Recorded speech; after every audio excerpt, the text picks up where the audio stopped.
Gervonta Davis speaking about you. Is that ever a possible fight? Yeah, if he want to dare to be great, he can be like all the other fighters that's moving up 2 weight classes and, daring to be great. You would fight him. Man, tell him to come up there. He got to come to win 54. He said I got a glass chin, so tell him to come and touch it. Wow, man. Gervonta said you got a glass. He said I got a glass chin. Tell him to come and touch it.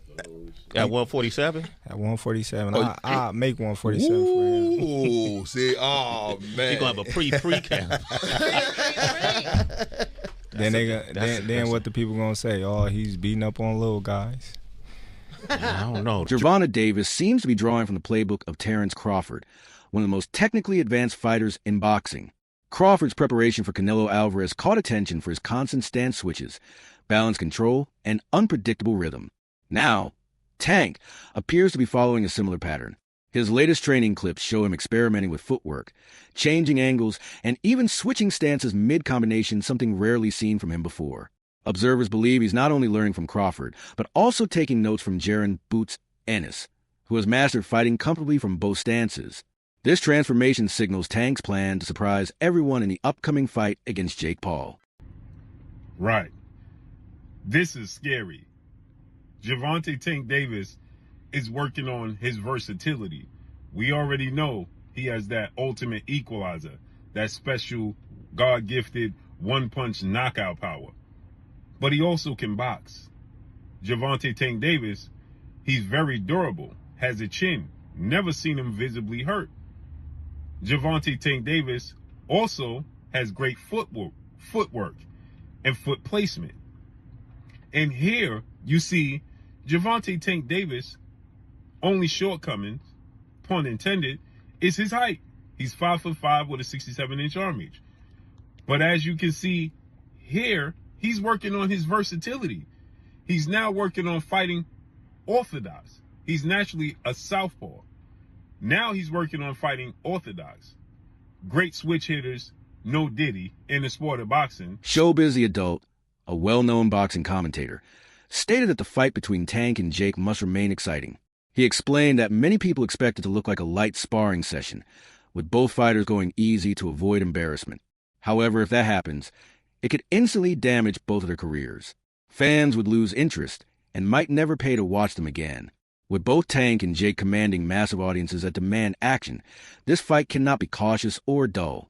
It needs real intensity because if it falls flat, all the hype surrounding it will vanish completely. Career ending.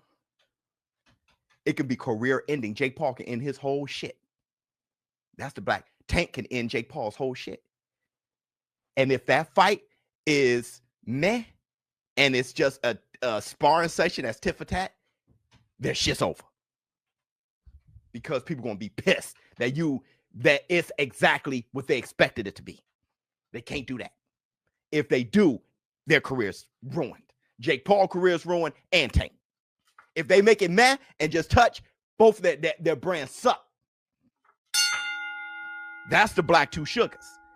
You mess around in that bell ring and you see little Tank and you see big Jake and he's throwing a jab and little Tank making a miss and bam, and y'all gonna be like, whoa, say I'm lying. Y'all, you know what?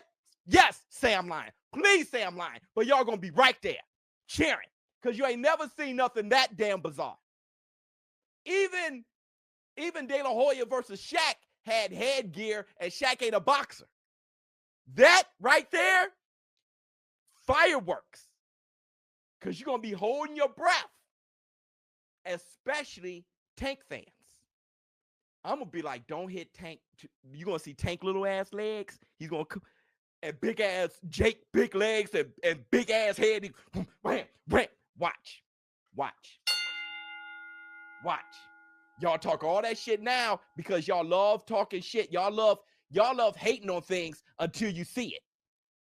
Like women back in the 90s. I remember my sisters back in the 90s. You ain't that cute. You ain't, but all on your shit. That's what y'all do. Y'all talk shit, but y'all the first ones there. Keith Thurman pointed out a harsh truth about Gervonta Davis and his critics. He explained that the same people who constantly criticize Tank are the ones who never miss his fights. They claim his performances aren't good enough, yet they tune in every time. Thurman believes his behavior shows how fans unknowingly support him while trying to bring him down. Their attention, even when negative, only makes Tank's name bigger in the boxing world. Every time they call his fights disappointing, they give him more spotlight and keep his popularity alive. If you're really not happy with Tank, first off, don't watch Tank. Don't do it. You know what I'm saying? You support it, then what you doing? You can't not support and support at the same time, right? So if you're a boxing purist, then this fight with Roach is really more for you. It's going to be more up your alley, you know?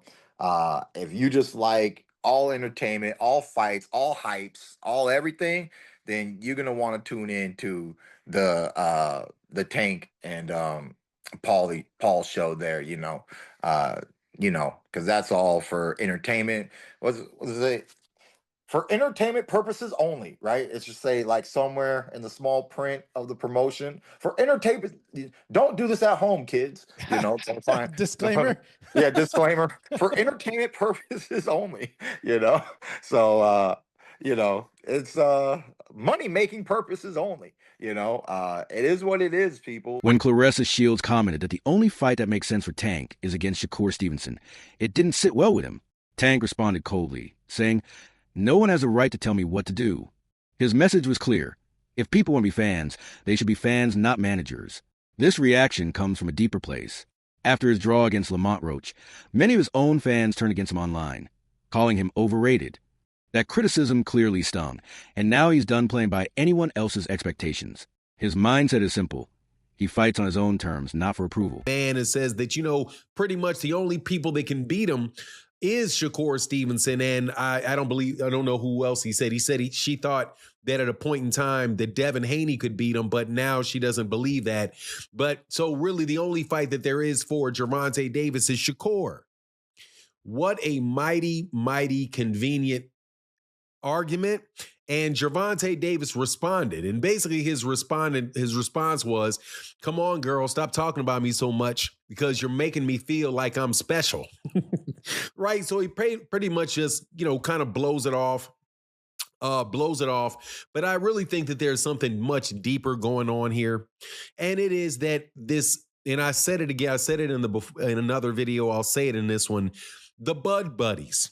The Bud Buddies are a crew of boxers that all hang around and worship Terence Bud Crawford. And the main two members of it, besides the people that are actually in Terence Crawford's camp, as fighters are Shakur Stevenson and Claressa Shields, without a doubt. Claressa Shields is a huge backer of Terence and a huge backer of Shakur Stevenson. At the end of the day, the only thing she really cares about is what's in the best interest of Shakur Stevenson. And anything and everything she say is angled that way to get Gervonta Davis to do something that Shakur Stevenson wants him to do, which is really do all the hard work and then be there for Shakur Stevenson to become a star at the end of it. I'm telling you, man, I believe that to the bottom of my soul, that is the same plan that Terence Crawford ran on Errol Spence Jr. The matchup between Tank and Jake Paul doesn't fit the structure of traditional boxing. As many analysts have pointed out, fights like these don't represent real competition. They exist somewhere between sport and spectacle. The biggest reason this bout feels questionable is that both men are still in their primes. Exhibition matches usually make sense when fighters are past their peak, like Mayweather's recent shows. But in this case, both are active, capable, and still climbing their respective ladders. This makes the event even stranger, as it blurs the line between a genuine boxing contest and a viral entertainment stunt. Fights like this with fighters pretty much in their prime. But other than the size mismatch, most people are wondering why has Tank taken this fight? And those were the first questions targeted to Tank in this presser. Because usually these sorts of bouts are relegated to the latter part of your career.